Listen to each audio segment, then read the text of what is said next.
Semua. Di video kali ini, saya akan membahas tentang jelang suku bunga The Fed turun, Indonesia dan Malaysia sekarang jadi favorit investor asing. Nah, pertanyaannya kenapa? Gitu.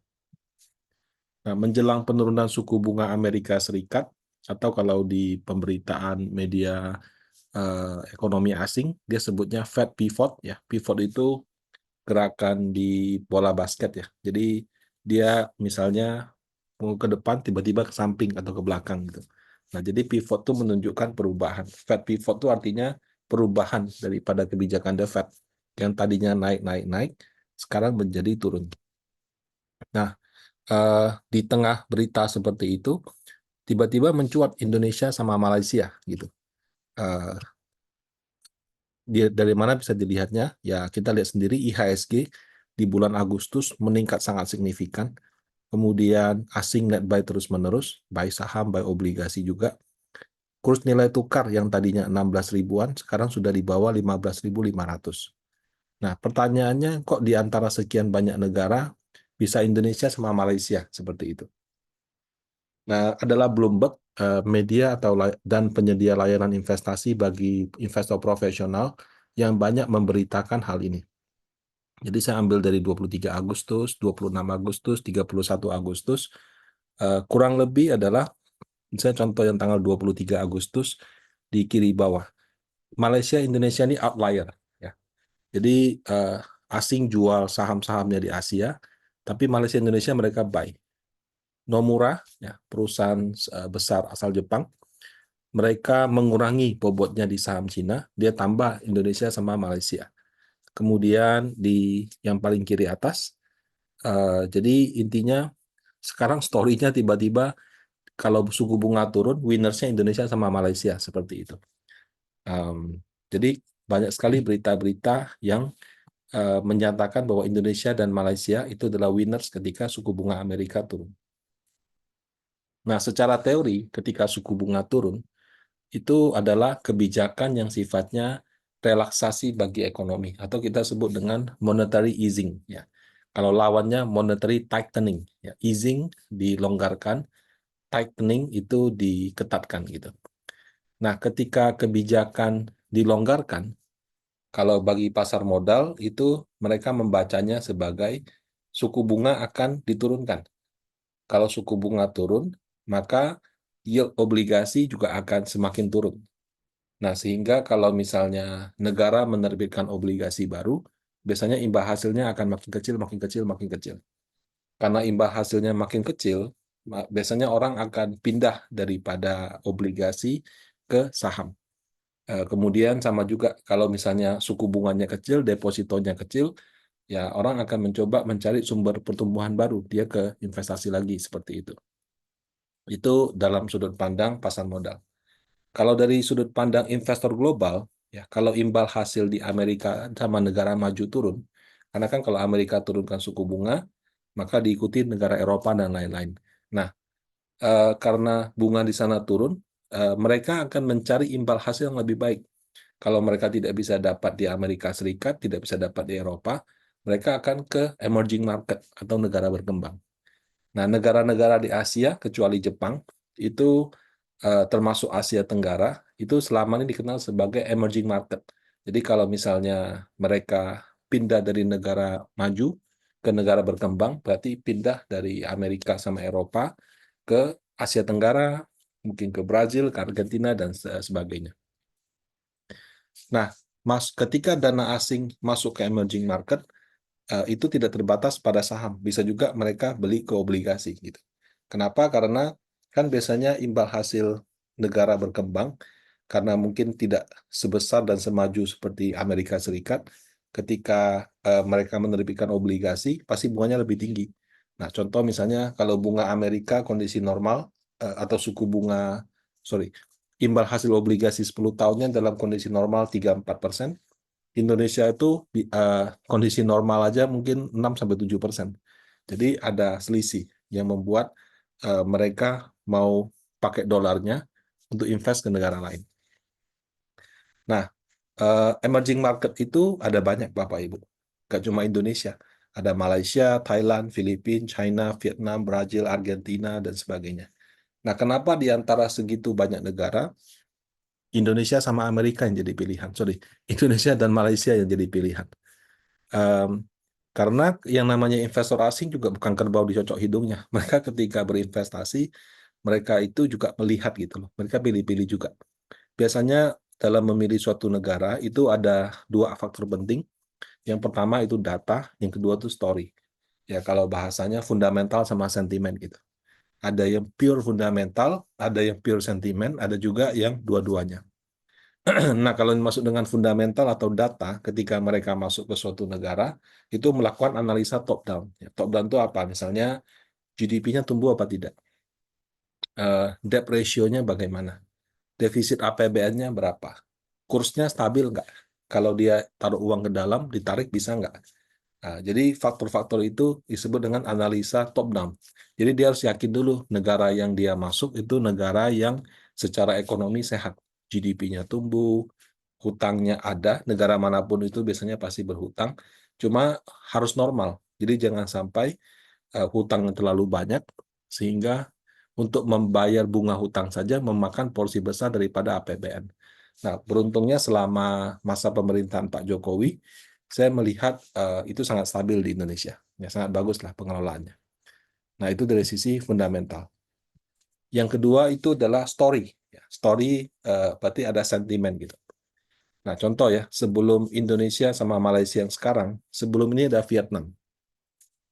Vietnam itu kenapa? Karena ya eh, kan perang dagang antara Cina sama Amerika itu sebelum COVID lagi tinggi-tingginya gitu loh. Pas COVID tiba-tiba orang berhenti. Tapi pada saat sebelum COVID itu semua orang tertuju Donald Trump bakal kenain pajak apa lagi ke China. Kemudian nanti akan dibalas seperti apa. Ya namanya pengusaha kalau dia dalam di tengah-tengah itu kan bisnis jadi susah. Jadi apa yang mereka lakukan? Jadi mereka mulai memindahkan basis produksi. Nah, ketika dia pindahkan dari Cina, salah satu negara tujuan utama itu adalah Vietnam. Ya, mungkin pahamnya sama-sama komunis. Mungkin juga Vietnam itu akses ke US itu lebih bagus karena itu juga dulu bekas sekutunya US gitu ya. Nah, kemudian apa namanya? Kalau dilihat dari sisi eh, culture-nya mungkin lebih masuk juga dan mungkin dari sisi jarak gitu kan. Kalau dari Cina dia pindah ke Indonesia, Indonesia kirim ke Amerika kan lebih dekat dia ke Vietnam, Vietnam ke Amerika gitu. Nah, jadi atas pertimbangan tersebut eh, Vietnam itu adalah negara yang banyak mendapat perpindahan perubahan basis produksi dari Cina ke sana. Nah, akibatnya kalau Bapak Ibu lihat beberapa tahun terakhir pertumbuhan Vietnam sangat luar biasa. Kemudian banyak dana asing juga masuk ke pasar modalnya Vietnam. Meskipun secara ukuran mereka masih lebih kecil daripada Indonesia. Nah, Cina yang selama ini mendominasi ekonomi terbesar kedua dunia, mau mengejar Amerika dan sebagainya, karena perkembangannya sedang kurang baik ya. Mereka lockdown terlalu ketat, ketika buka pemulihannya tertatih-tatih gitu. Dan mungkin orang tabungannya juga sudah habis kan lockdown begitu lama, jadi konsumsinya tidak sebanyak yang mereka duga. Belum lagi aksi Cina apa namanya eh, eh, memberantas korupsi, perjudian dan itu sangat ketat gitu. Nah sehingga menyebabkan spendingnya tidak seperti yang orang duga. Nah hal tersebut membuat investor meninggalkan China. Belum lagi kebijakan China yang terlalu otorian gitu loh. Jadi eh, yang belakangan ini kan karena ada ketimpangan ekonomi, maka si pemerintah China-nya mengambil kebijakan yang cukup radikal. Orang-orang yang bekerja di sektor keuangan itu dibatasin gajinya. Bonusnya dibatasin, gajinya dibatasin, sampai dia punya benefit juga dibatasin. Sehingga menyebabkan China punya sektor keuangan menjadi kurang kompetitif. Nah, kombinasi daripada semua itu membuat China ditinggalkan. Nah, itu story gitu ya. Jadi contoh ada story kenapa mereka masuk ke suatu negara, ada juga story kenapa mereka meninggalkan suatu negara. Nah, kalau Amerika, kalau Amerika lagi. Kalau Malaysia story-nya apa? Nah, Malaysia ini mereka berhasil meyakinkan Google untuk eh, membangun data center di Johor ya. Nilai yang mereka yakinkan juga nggak tanggung-tanggung. Hitungannya billion US dollar gitu. Nah, kemudian si Malaysia juga berhasil meyakinkan Tesla untuk membangun pabrik sama infrastruktur terkait mobil listrik di sana. Cuma untuk supaya si Tesla ini mau masuk, mereka memberikan tawaran yang waktu itu Indonesia tolak gitu. Seingat saya waktu itu Tesla minta semua pajak impor dihapus. Jadi selama pabriknya belum dibangun, semua mobil itu boleh diimpor ke Malaysia tanpa kena bea cukai gitu, tanpa kena barang mewah. Indonesia menolak waktu itu. Sama kemudian Indonesia juga mewajibkan harus ada mitra orang lokalnya. Nah, Tesla nggak mau, dia mau 100% punya dia. Somehow Malaysia bisa terima. Nah, jadi eh, walaupun hitung-hitungannya mungkin beda ya. Jadi kalau di Malaysia saya nggak tahu industrinya seperti apa. Kalau di Indonesia kan kita punya pabrik mobil yang cukup besar. Ada juga Korea yang invest besar-besaran di sini.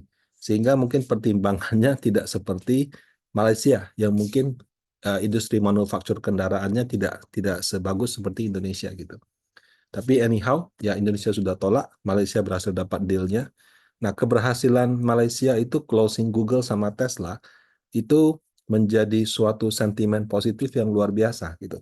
Bayangkan, wah Google aja mau bangun di sana, Tesla aja mau bangun di sana. Yang lain-lain kan pasti juga ikutan seperti itu.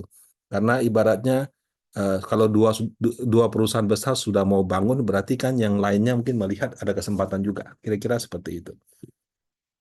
Ini sama seperti Warren Buffett, waktu itu dia sempat umumkan dia beli saham Jepang, ya. Kan dia perusahaan TBK, Berkshire Hathaway. Jadi kepemilikannya itu harus diungkap. Nah, pada saat terungkap ternyata dia sudah membeli saham Jepang sampai sekian persen, itu membuat minat daripada investor global ikut-ikutan. Ada yang ikutnya sederhana aja, portfolionya apa, saya copy paste gitu. Ada juga yang, oh Warren Buffett beli ya, mungkin saya harus lihat lebih dalam perusahaan Jepang kayak apa. Nah, jadi ada anchor investornya yang menjadi patokan orang. Nah, sama juga seperti Taylor Swift. Dia konsep 6 hari berturut-turut di Singapura. Jadi Asia Tenggara dia cuma stay di Singapura sampai 6 hari. Nah, karena sudah 6 hari dan juga masih sukses luar biasa, musisi internasional lain juga menjadikan Singapura sebagai tempat konser utama. Nah, jadi kadang-kadang ada biaya-biaya ataupun deal-deal yang diberikan yang kelihatannya menguntungkan dia, ya tapi kalau misalnya bisa diolah dengan baik, itu bisa menarik perhatian yang lainnya seperti itu. Ya meskipun tidak selalu berhasil juga. Kalau semuanya mau yang sama, ya kita masuk-masuk tapi kan tidak ada yang diuntungkan gitu. Ya tapi memang kira-kira untuk pasar modal Malaysia somehow dapat spotlight. Kenapa? Karena berhasil meyakinkan Tesla sama Google. Jadi dipercaya akan ada investasi-investasi yang lain yang menyusul, menjadikan Malaysia punya daya tarik itu bagus. Nah, kalau Indonesia story-nya apa? Gitu. Nah, setelah saya baca-baca, Indonesia itu ternyata dia bukan ke story, dia lebih ke data. Nah, pertumbuhan ekonomi konsisten PDB 5%. Kita meleset waktu tahun 2020, tapi kalau nggak salah 2021, 22 itu sudah pulih. Kita punya defisit APBN, ya banyak negara menjalankan APBN-nya dengan defisit. Amerika bahkan lebih besar gitu ya.